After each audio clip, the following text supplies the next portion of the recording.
Здравствуйте, в эфире информационно-аналитическая программа «События недели». Я журналист Белла Кварчия. 14 мая – день рождения первого президента Абхазии Владислава Ардзинба. 71 год исполнился бы лидеру нашей страны, под руководством которого была завоевана независимость Абхазии. Каков был масштаб личности Владислава Ардзинба, его лидерские и человеческие качества, мы обсудим с нашим гостем в студии. А сейчас о том, как отметили памятную дату в нашей стране.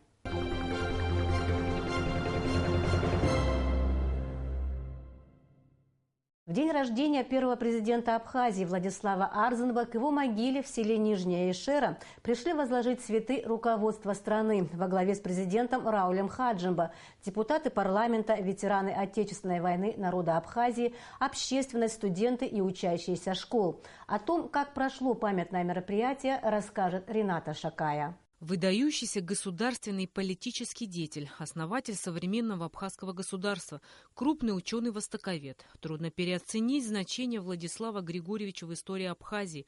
Он был лидером национально-освободительного движения народа Абхазии, убедительно выразивший народную идею, исходя из духовного и исторического потенциала нации. Он был лидером-оптимистом и продолжал отстаивать интересы Апсны даже тогда, когда не все верили в триумф борьбы за свободу и суверенитет, когда исторические горизонты нового времени, внешнеполитические перспективы были размыты туманом нестабильности и неопределенности. Если бы у нас не было этого лидера, не вокруг было сплотиться, и роль этого человека, она будет в истории только возрастать. Мы сегодня стоим в непростые времена, ничем не можем помочь ребятам, которые отдали свои жизни. Только если мы будем достойны их памяти и будем отстаивать интересы той страны, за которую они сложили голову. Ровно за это они сложили голову. И это главное ноша не только руководства, и страны в целом. Борьба за свободу Абхазии явилась смыслом и делом всей жизни Ардзинба. Возглавив страну, Владислав Ардзинба стал последовательным и упорным проводником курса, направленного на реализацию неотъемлемого права народа Абхазии на самоопределение. Кипучая энергия Владислава Григорьевича, неотступность достижения поставленной цели и умение сплотить нацию позволили ему реализовать казавшуюся неосуществимой мечту о независимости Апсны. Для меня этот человек имеет очень большое значение. Это для меня великий человек, потому что если бы не он, мы не знаем, что сейчас было бы с нашей страной. На самом деле он внес очень большой вклад.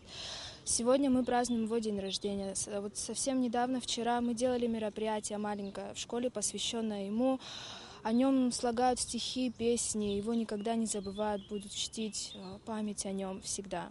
За исключительные заслуги перед Абхазией, коренным образом повлиявшие на судьбу народа и государства, а также за успешное проведение военных операций, в результате которых была одержана победа, Владислав Ардзинба был удостоен ордена Ахтзепша первой степени и присвоено звание Героя Абхазии.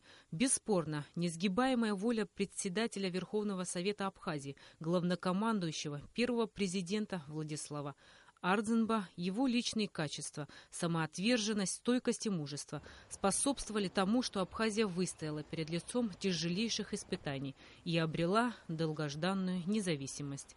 Рената Шакая, Сейт Айба, Абхазское телевидение. В Музее боевой славы состоялся показ нового полнометражного документального фильма «Владислав Ардзинба. Драма победителя» российского режиссера Сергея Русакова.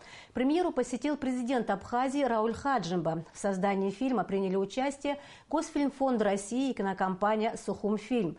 Для новой абхазской киностудии это первый фильм. Работа над ним продолжалась около 1,5 лет.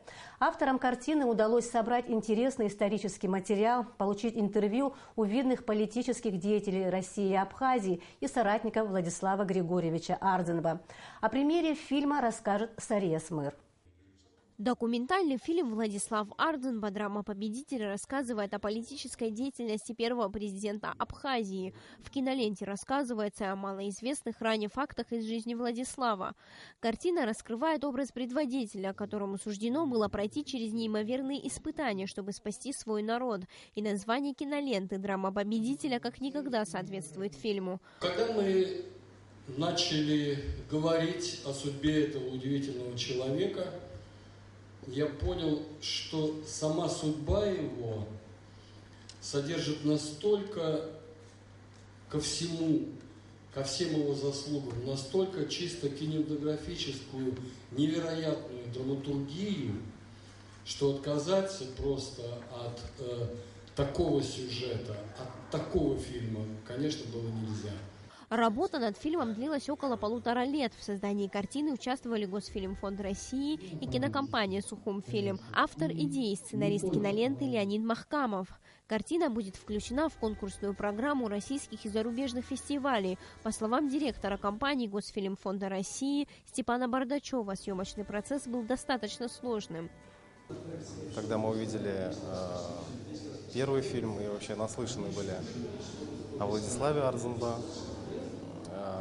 тут возникла идея создать, так скажем, показать его с другой стороны, не как со стороны политика, а со стороны человека, всей его человечности. Несколько командировок было и в Абхазию, и в Татарстан. Ну, одним словом, достаточно мы поездили, так скажем, чтобы взять и интервью, и записать какие-то кадры для фильма. На мой взгляд, авторам и режиссеру удалось раскрыть Владислава с другой стороны и показать его некий жизненный путь. Будучи народным депутатом Верховного Совета СССР, Владислав Арзанба много сил и энергии посвятил защите прав автономных республик. Авторы фильма попытались показать, насколько была важна его работа на благо всего бывшего Советского Союза. Члены Президиума Верховного Совета СССР Арзанба было ясное понимание: без Советского Союза абхазская мечта о независимости попросту не состоится. Картина впечатлила зрителей. Они выходили из зала с легкой грустью на лицах и не спеша делились своими эмоциями. Действительно подчеркнуто, наверное, все то, что вот самое главное в его характере. И действительно, как режиссер сравнивал с великими людьми. Именно этот фильм показал, какой он великий. И его сравнить можно действительно с великими людьми, как Ганди и остальные. Это не первый фильм, который рассказывает о Владиславе Арзанба, но каждая кинолента раскрывает его образ с новой стороны и вызывает большой интерес зрителей. Сария Смыр, Саида Гухава, Абхазское телевидение. Фильм российского режиссера Сергея Русакова «Владислав Арзанба. Драма победителя» смотрите в нашем вечернем эфире. А мы продолжаем наш выпуск. О том, какие события произошли на этой неделе, расскажет Эрик Хашба.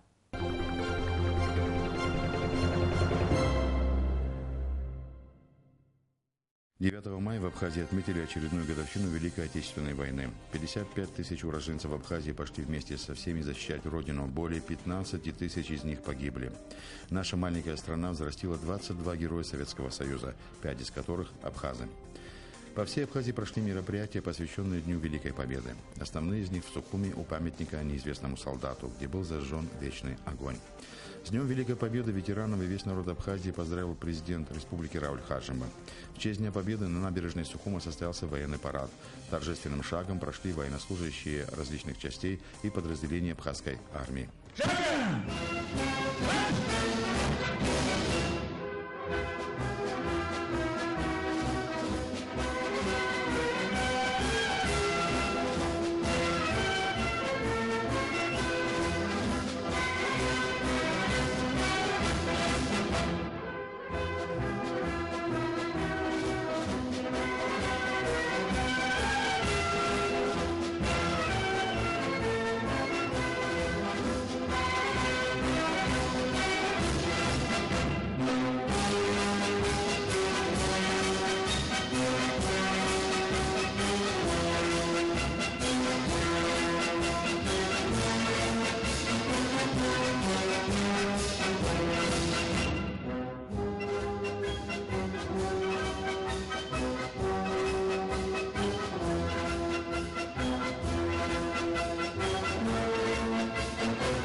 Мероприятия, посвященные 71-й годовщине празднования Дня Победы в Великой Отечественной войне, завершились в столице открытием выставки. В Музее боевой славы имени Владислава Арзанба открылась экспозиция с материалами о войне.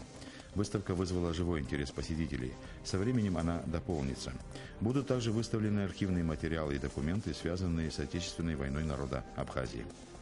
В преддверии чемпионата мира по футболу «Канифа», который будет проходить в Абхазии с 28 мая, Управление капитального строительства республики проводит ремонтно-восстановительные работы на улицах, прилегающих к стадиону «Динамо». На эти цели государство выделило 30 миллионов рублей.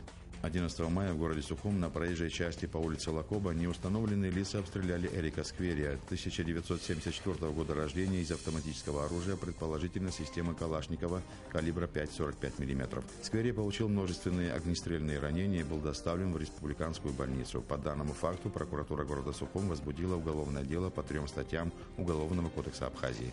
Об этом сообщила пресс-служба Генпрокуратуры республики.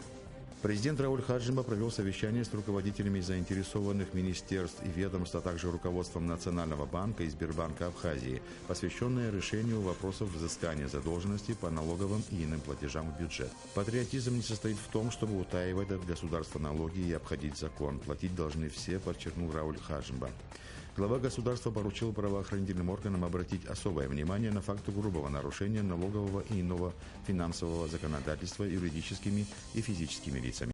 12 мая 1917 года родился народный поэт Абхазии, лауреат государственной премии имени Дмитрия Гулия Баграт Шинкуба. В этот день возложить цветы и венки к его могиле на набережной Махаджира в Сухуме пришли президент Рауль Хаджимба, спикер Народного собрания Валерий Бганба, руководство страны, депутаты парламента, руководители правительства, общественность, школьники. Произведение Баграта Шинкуба – это золотой фонд абхазской литературы. Его известный роман «Последний из ушедших» популярен в Абхазии и далеко за ее пределами. Баграт Шинкуба был активным участником национально-освободительного движения абхазского народа, государственным и общественным деятелем. Избирался председателем Президиума Верховного Совета Абхазской АССР, депутатом Верховного Совета СССР 5-го созыва. 12 мая в Сухуме начала свою работу первая научно-практическая конференция «Актуальные вопросы детской неврологии», организованная культурно-благотворительным фондом Ашана и Международным фондом Абсне при поддержке Министерств здравоохранения Абхазии и России. Для участия в конференции приехали врачи Российской национальной ассоциации экспертов по проблемам ДЦП и сопряженных заболеваний. В мероприятии принял участие министр здравоохранения Абхазии Амдзор Гов. В рамках научно-практической конференции 13 мая в Сухумской детской поликлинике прошел мастер-класс для педиатров и детских неврологов. С 9 утра у детской поликлиники стали собираться родители вместе с детьми. Врачи Российской национальной ассоциации экспертов по проблемам детского церебрального паралича и сопряженных заболеваний провели осмотр детей с нарушениями нервной системы. Президент Рауль Хаджимба принял главного детского реабилитолога Министерства здравоохранения России профессора Татьяну Батышеву и помощника министра здравоохранения России Анатолия Гулина. На встрече обсуждались вопросы детской неврологии, причины заболевания, а также новые стандарты лечения маленьких пациентов. Как отметил Рауль Хаджимба, государство старается по возможности оказывать помощь таким детям, однако этого недостаточно. Президент возлагает надежды на плодотворное сотрудничество с Минздравом России, в том числе и в этом направлении. Татьяна Батышева приехала в Абхазию для участия в научно-практической конференции, посвященной профилактике детской инвалидности. Врачи Абхазии и России договорились реализовать программу по реабилитации детей с ограниченными возможностями. Таких детей в Абхазии зарегистрировано 580. Из них детей с ДЦП более 180. Я думаю, что не все еще пока тоже зарегистрированы, но это вот начало, которое положено, и в сотрудничестве с российской стороной позволит нам выявить всех, по возможности оказать соответствующее внимание, лечение. Те центры, которые есть, у нас 3 центра, в полной мере говорить о том, что они способствуют всему этому процессу, практически невозможно. Но энтузиазм этих людей, которые работают в этом центре, в одном, во втором и в третьем, позволяют как-то еще более-менее подходить к решению этих проблем. 12 мая премьер-министр Абхазии Артур Миквабе встретился с губернатором Ростовской области Василием Голубевым. На встрече стороны отметили давние тесные связи Абхазии с Ростовской областью. Артур Миквабе заявил, что Абхазия активно выстраивает отношения с субъектами Российской Федерации. Эти связи и контакты являются еще одним показателем того, что Абхазия видит в России своего главного союзника и стратегического партнера, подчеркнул премьер-министр. Артур Миквабе и Василий Голубев обсудили различные аспекты сотрудничества Республики Абхазия и Ростовской области. Представители законодательной Законодательного собрания Санкт-Петербурга посетили Абхазию. 12 мая делегацию принял первый вице-премьер правительства Шамиль Арзенба. Он поприветствовал собравшихся и выразил благодарность за их стремление наладить отношения с Абхазией в различных сферах деятельности. Встреча по обоюдному определению была направлена на установление и укрепление дружеских связей между Петербургским законодательным собранием и Сухумским городским собранием, а в более широком аспекте между Абхазией и Россией.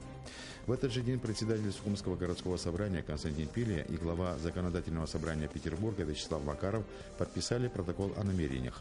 Документ был сформирован по итогам переговоров между двумя ведомствами. Участники встречи отметили важность развития связей между органами представительной власти Сухума и Санкт-Петербурга. Высказали уверенность в том, что развитие сотрудничества между сторонами принесет пользу обоим городам. 12 мая президент Рауль Хаджимба посетил с рабочей поездкой Тхварчалский район. Глава государства обсудил с руководством и общественностью района вопросы благоустройства города Тхварчал. Затрагивалась также тема реконструкции проспекта Арзенба, проект которой, в частности, предполагает вырубку зеленых насаждений. Председатель Госкомитета по экологии и природопользованию Савелий Читанама выразил надежду на нахождение такого инженерного решения, при котором можно провести реконструкцию и при этом сохранить аллею. Представители общественности города призвали не политизировать данный вопрос. Депутат Народного собрания Кан Кварчи отметил, что избранные депутаты районного собрания выражают позицию жителей города, поэтому неприемлемо не учитывать мнение большинства депутатов. Президент заверил, что будет найдено наиболее целесообразное и приемлемое решение во благо жителей города Тхварчал. Решение о том, каким станет облик города, должны принимать вы, тхварчалцы, и в частности жители данной улицы, подчеркнул Рауль Хаджимба. Делегация Абхазии во главе с премьер-министром Артуром Микваби находилась с официальным визитом в Донецкой Народной Республике, где приняла участие в торжествах, посвященных празднованию второй годовщины образования республики.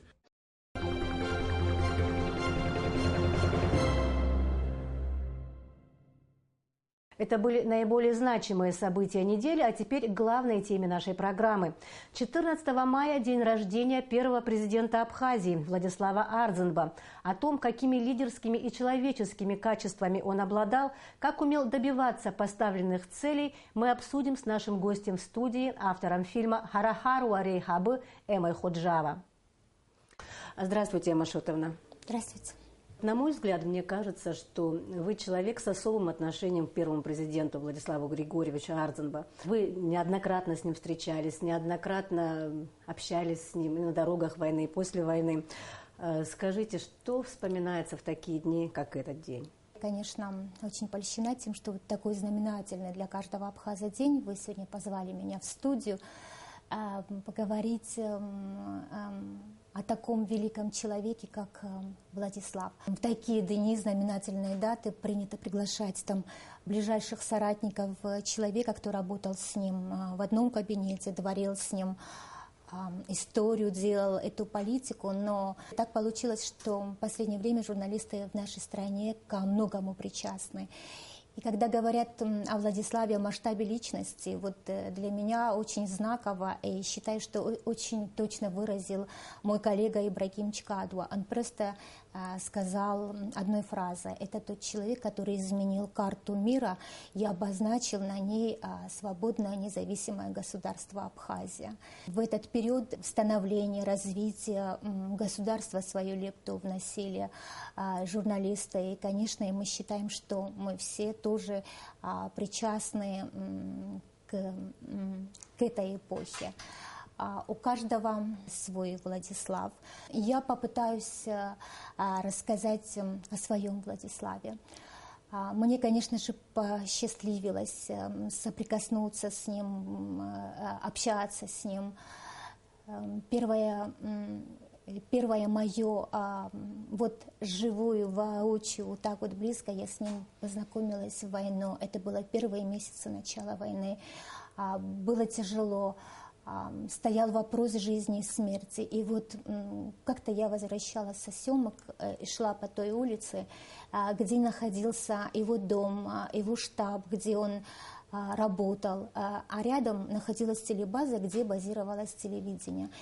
И каждый раз я, проходя оттуда, естественно, я, наверное, подглядывала на окна. И всегда для меня было Удивительно, странно, что не было там кордонов, оцепления, никакой охраны, и вроде бы обычный непримечательный дом, но мы вместе тем все равно понимали, что в этом доме, под крышей этого дома куется победа, зависит быть или не быть целому народу, разрабатываются планы, в общем, там находится наша судьба. И вот, наверное, как-то, и мне показалось, когда я шла мимо этого дома, мне показалось, что занавески раздвинулись, и в проеме как будто я человека увидела. Но решила, что мне показалось, и пошла дальше. И тут меня догоняют люди, наверное, это были его помощники, охранники, я не знаю. Меня позвали, заводят, выходит Владислав, сажает меня за стол. В свойственной ему манере, иронизируя, он говорит: ты же военный корреспондент не может быть таким щуплым, худым, тебе надо покушать. Я как сегодня этот момент помню, приносит мед на тарелке, соты такие, вот так разрезает ножом и кусочками кладет на стол, рядом садится и смотрит. Вот тебе надо, говорит, покушать, нельзя быть такой щуплый, фронтовой корреспондент, а должны быть силы, и чтобы в День Победы станцевать на площади, и вот выдержать все вот эти вот тяготы. И когда я уходила, мне собирают большой пакет. Я помню, там было много явств и пирожки с картошкой. Очень вкусные, самые вкусные. Я помню, что я это принесла на телебазу и такая радостная поделилась со всеми. Это говорит о многом. Вот главнокомандующий воюющей армии, да, и вот ему как бы снизойти до простой девчонки, там, военного корреспондента, поинтересоваться, как она и что она, это говорит о широте души, наверное, о масштабе личности. Ему до всего и всех было дело, вот это вот очень важная черта. И в дальнейшем потом, когда выпадали моменты перемирия, бывало затишье, он должен был встречаться, там, решать хозяйственные вопросы, какие-то иные проблемы. Где-то когда-то встречи проходили, минуты затишья, он специально говорил: пришлите освещать это событие, вот эту девочку, которая ходит на фронт. И я часто туда попадала, и там же, и опять так же, вот я помню все время, мог там сесть рядом, и говорить: все будет хорошо, ничего не бойся. Вот это вот его слова: ничего не бойся, все будет хорошо, я потом услышала несколько раз от него в течение вот нашей новейшей истории. Так получилось, что я была причастна ко многим событиям, которые происходили в последнее время. Всякое бывало в нашей истории. Я помню, что был такой период, было такое время, это как сумасшествие, как умопомрачение. Вокруг его дома собирались какие-то люди, я забежала к нему в комнату, где он сидел, и села с ним рядом на диван. Он взял меня за руку и опять сказал: ничего не бойся, все будет хорошо. И я помню, что я зачитала его последний указ. Так получилось, что этот последний указ зачитывали не на государственном телевидении, а вот мне пришлось это сделать. Я очень горжусь, что я смогла это сделать. Опять-таки, потому что это был главнокомандующий, и я представляла себя как один из его солдатов, которые выполняли его приказы, были с ним на войне, и которые пришли как бы к независимости. Потом еще была история. Так бывает у творческих людей, что очень часто там в силу каких-то причин, каких-то обстоятельств они теряют работу, профессию, меняют род деятельности. У меня в жизни тоже был такой период. И вот он мне, Ибрагим Учкадуо, подарил видеокамеру, настоящую видеокамеру. Я скучала по работе, по телевидению. Вот благодаря вот этому подарку, она довольно дорогостоящая, в жизни мы себе не смогли бы позволить просто купить и снимать, создавать хронику, создавать историю. Вот она до сих пор у меня, Ибрагим потом занялся фотографией, думаю, что это временно, он опять вернется к видео. Но вот до сих пор у меня эта видеокамера, так как самая лучшая реликвия, и как... Это меня очень стимулирует, это меня очень поддерживает все время. И так получилось, что последние годы его жизни какие-то знаменательные события, там дни рождения его, лет 5, может быть, каждый раз он звал, всегда приглашал. Мы ходили поздравлять его. В тот период я не работала на телевидении, я работала в газете. Я поняла, что я все равно находилась в поле его зрения. Он читал мои публикации, мог пересказать какие-то предложения оттуда, названия моих статей. Мне это помогало жить, мне это давало силы. Во время войны были такие знаковые операции, крупные, наступательные, некоторые из которых, к сожалению, заканчивались поражением, горьким поражением с жертвами. Скажите, вы помните в тот период Владислава, как он реагировал на это? Я часто ездила снимать, было такое очень тяжелое наступление. Был такой период в истории войны, когда ребята не выдерживали, оставляли позиции и уходили назад. Не каждый мог вытянуть вот это все. Бывали моменты паники. И в этот период мы возвращались на своем стареньком УАЗике, я помню, и Владислав поднимался туда. Я это никогда не забуду. Как он обращался, это был совсем другой Владислав, как гром и молния. И своим авторитетом, вот тем, что он там находится, он поднимал дух, он возвращал, он вселял уверенность. И мы от растерянности, от того, что на наших глазах происходило что-то очень из ряда вон выходящее, иногда могли опустить камеру, не снимать этот момент, но какие-то кадры все равно остались. И я помню вот такие вот моменты, и представить себе это, сколько сил, сколько мужества и сколько ответственности надо было на свои плечи взять за судьбу целого народа, за жизнь каждого, ведь обычно я была свидетелем, с его именем шли в атаку, его имени они посвящали песни. Это очень искренне, там нет никаких спекуляций, никаких других мотивов, это было искренне. Вы говорили, что да, у каждого свой Владислав, но все-таки не становится ли он такой хрестоматийный, терять человеческие какие-то черты? Или это вот то, что не грозит Владиславу Григорьевичу Ардзинбу? Мне кажется, что это не грозит образу Владислава Григорьевича, его имени, потому что все издержки, да, вот там каждый готов пристроиться к этому имени, к этой славе. Все это наносное, оно все равно со временем пройдет. Мы затронули тему военной песни. Это та тема, которая стала основной, можно сказать, на данный момент в вашем творчестве. Уже готовы 2 фильма «Харахаруа Рейхабы», которые очень популярны в народе. И, насколько мы знаем, готовится уже 3-й фильм. И я вот предлагаю вам посмотреть сюжет, который подготовила Елена Лолуа со съемочной площадки. Хорошо, посмотрим.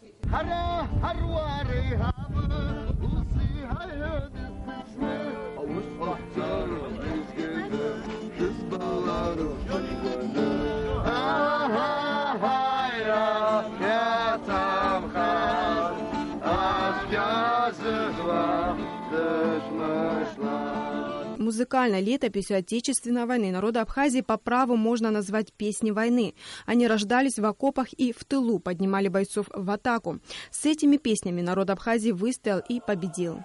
Песни нужны были не только солдатам, но и родным и близким, которые верили и ждали. Первый день съемок 3-й и последней серии музыкального фильма журналиста Эмы Ходжа и режиссера Тимура Кучуберия под названием «Песни нашей победы» прошел в селе Нижняя Шера на железнодорожной станции. Проект посвящен памяти первого президента Абхазии Владислава Ардзинба. Творческой группе предстоит как можно точно передать атмосферу солдатских привалов. Та же военная форма, гитара, костер и те же песни, пронизанные чувством гнева и стремлением к борьбе. Идет дождь, но непогода не мешает съемочному процессу, наоборот, придает достоверность происходящего.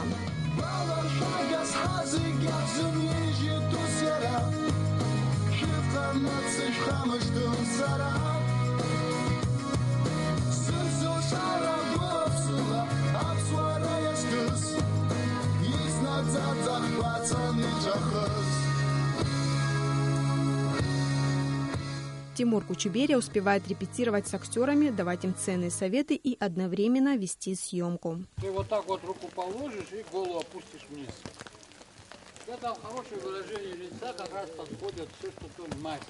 Понадобится 40, а то и 50 дублей и более 10 съемочных дней для того, чтобы из большого рабочего материала был выбран самый удачный видеоряд к конкретной песне. А потом авторы фильма, как и в первых двух проектах, совместят постановочные съемки с кадрами хроники и редкими фото, документами того времени. Над грозным городом раскаты,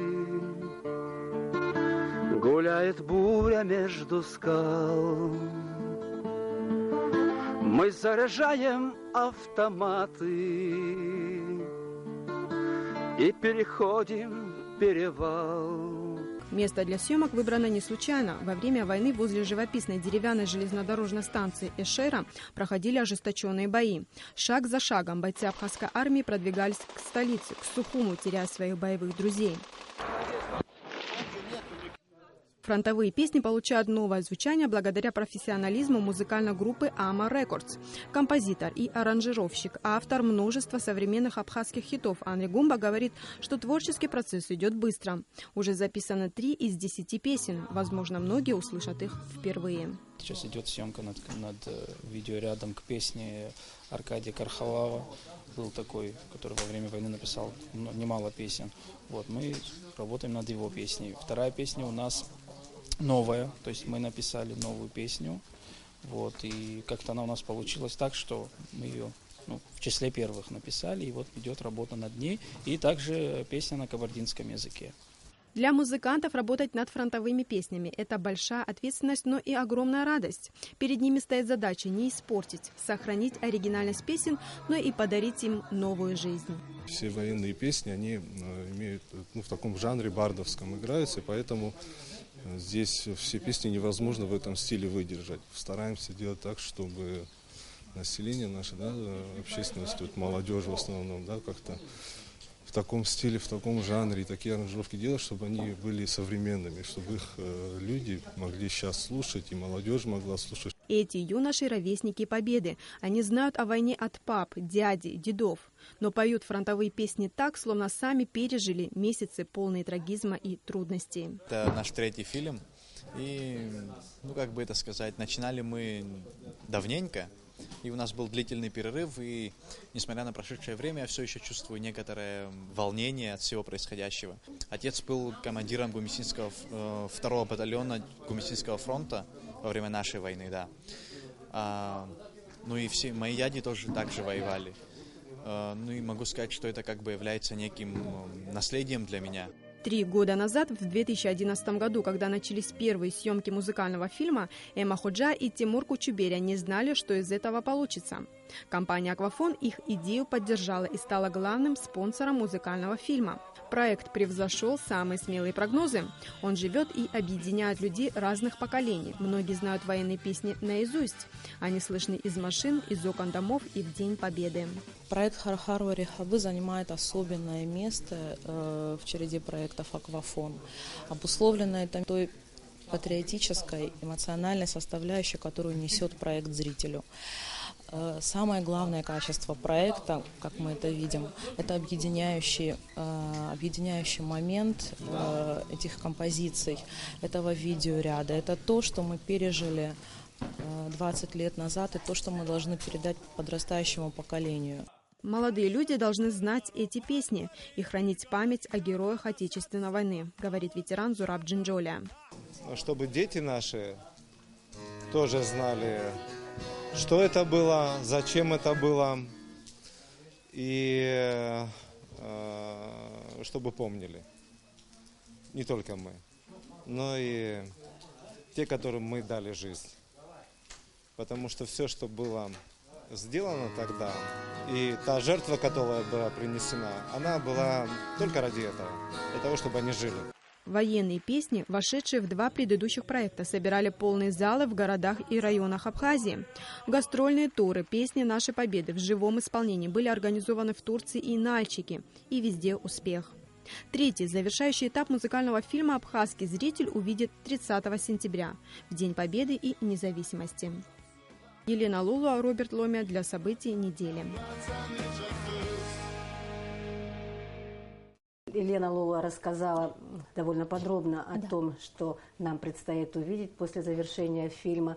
Но я хотела бы все равно спросить, каковы для вас, как для автора, особенности именно этой картины, третьей этой части? Вот уже мы третий год, да, вот третий фильм начинаем снимать. Мы проделали довольно большую работу.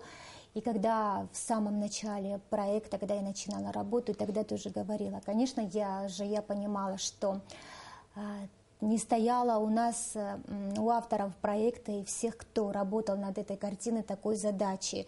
Мы понимаем, чем мы обладаем, ресурсы и человеческие, и материальные, и соперничать с мировой киноиндустрией, снять там очень качественный образцовый продукт, мы не ставили этой задачи. Просто те песни на войне, что я записывала, они остались на старых пленках, надо было восстановить слова, надо было...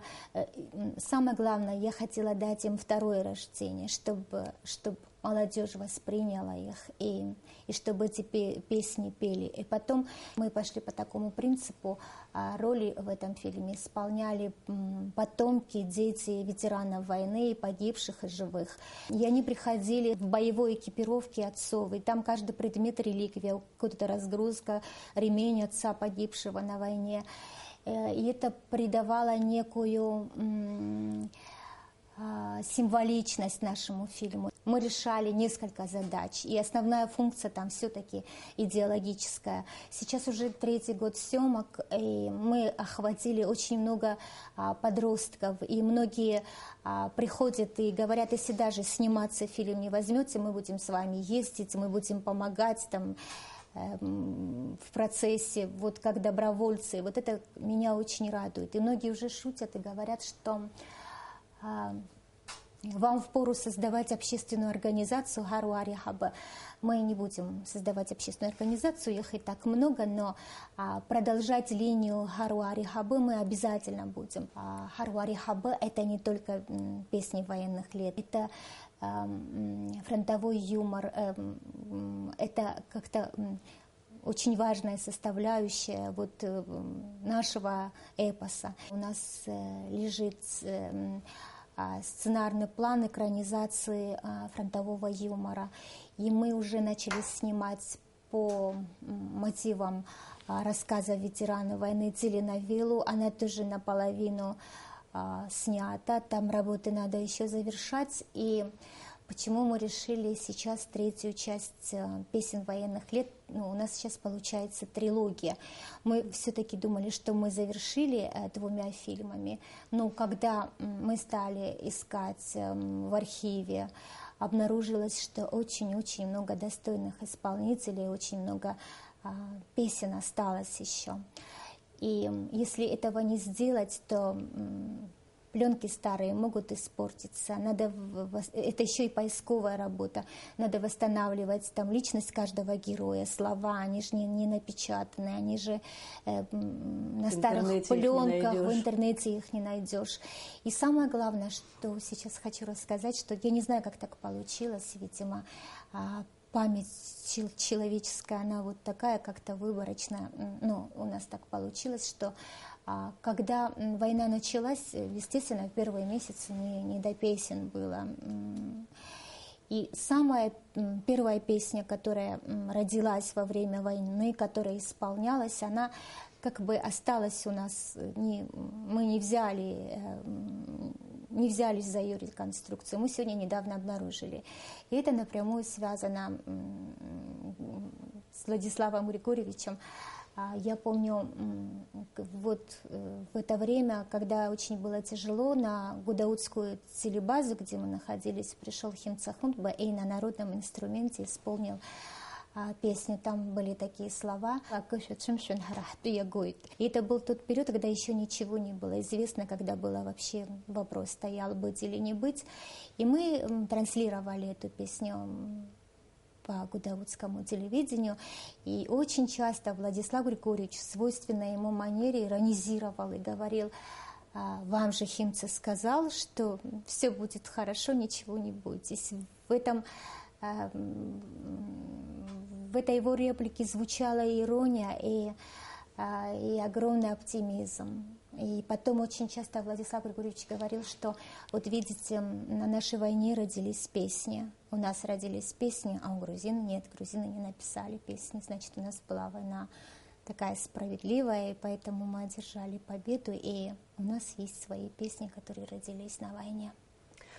Когда вы планируете завершить фильм и каковы дальнейшие творческие планы Эммы Худжава? Конечно же, создание фильма в 3 частях – это нелегкая работа. Там нужны ресурсы материальные, человеческие. И даже не знаю, как я смогла бы это реализовать, если не поддержка нашего генерального спонсора компании «Аквафон» и также нашего официального спонсора Николая Ачбая «Вина и воды Абхазии». Самое главное, чего мы достигли, на мой взгляд, песни получили 2-е рождение. И я вот как-то вспоминаю, вот 1-й год презентации, когда мы проводили, сейчас в России День Победы проходит парад «Бессмертный полк». Это вот фотографии близких родственников, которые погибли на войне. Мы сами тогда, в 2011 году, того не понимая, сделали свой абхазский бессмертный полк. Правда, мы их не несли, но если кто помнит, на набережной мы поставили постеры погибших героев войны, и вместе с живыми. Это была моя идея, не разделять и живых, и погибших вместе поставить. И вот первый раз, когда там звучали эти песни, мне казалось, что души вот этих вот погибших слышат и видят это все. И сонмы, большое количество дорогих мне людей, как будто с нами вот на этой набережной, и подпевают своим же потомкам, детям, которые так бережно это исполняли. И то, что удачно это получилось, большая заслуга студии Ама Рекордс. Очень талантливые ребята, Анри Кумба, Алхас Маркуля, Алмазхан Маркуля, они очень современные, креативные. То, что они делают, это близко молодым, они это понимают. Эти песни стали модными. Это благодаря все-таки их таланту, умению, и они нашли способ, как на одну волну попасть, на одну волну с молодыми. В процессе работы над этим проектом мы, сами того не понимая, создали какие-то брендовые вещи. Да? Вот вы, наверное, видели изображение Владислава, там есть чуть-чуть аналогия с Че Геварой, вот черно-белое изображение. Вы имеете в виду футбол? Да, принт эту, на майку наносят принты и носят.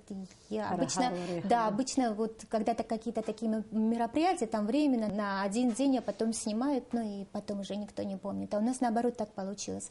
У нас было очень определенно малое количество этих маек, а теперь до сих пор они выпускаются, они наносят эти принты. И что меня поражало, что даже модницы в них ходят. 3-й фильм тоже будет традиционно выдержан и смонтирован, создан в том ключе, что и 2 предыдущих. Но самое символичное, что начало съемок 3-го фильма мы приурочили ко дню рождения Владислава. И вот вчера пошел дождик, было прохладно, сыро, но мы не стали отменять съемки. Наши мальчики, наши ребята говорят, что и в войну, что же воевали, и вот мы будем сниматься, и как раз прочувствуем всю атмосферу, каково и в дождь, и в зной, и в ненастье, и это очень будет приближено максимально, да, вот к тому, что было на войне. Это Шира, это там дом Владислава, там проходила линия противостояния, через эту преграду враг не прошел. Это самое такое святое, памятное для нас место. Я там к началу съемок зажгла свечу, все наши участники съемок стояли на это, смотрели и так как-то прониклись. Я зажгла эту свечу, как делала моя бабушка, как делала моя мать, и в честь дня рождения главнокомандующего, чтобы все было хорошо, и чтобы Бог берег всех детей, отцов победителей, участников моего фильма, вот этих всех представителей вот этого моего сообщества Харуари Хабы, так как мы имеем дело с пиротехникой, мы огромное количество оружия, хоть и есть у нас консультанты, Министерство обороны так без присмотра нас не оставляет, и чтобы дело Владислава Ардзинба, оно имело продолжение в наших детях, в этих песнях, чтобы эта преемственность поколений не заканчивалась, она не завершалась. И чтобы в стране у нас, как он много раз мне говорил, ничего не бойся, все будет хорошо, чтобы все было хорошо у нас в стране. Это очень искренний проект, и, видимо, поэтому он имеет такую популярность. Мы сегодня одну из частей фильма, первый фильм мы посмотрим сегодня в нашем вечернем эфире. Эмма, спасибо за то, что пришли к нам на студию, ответили на наши вопросы. Спасибо большое.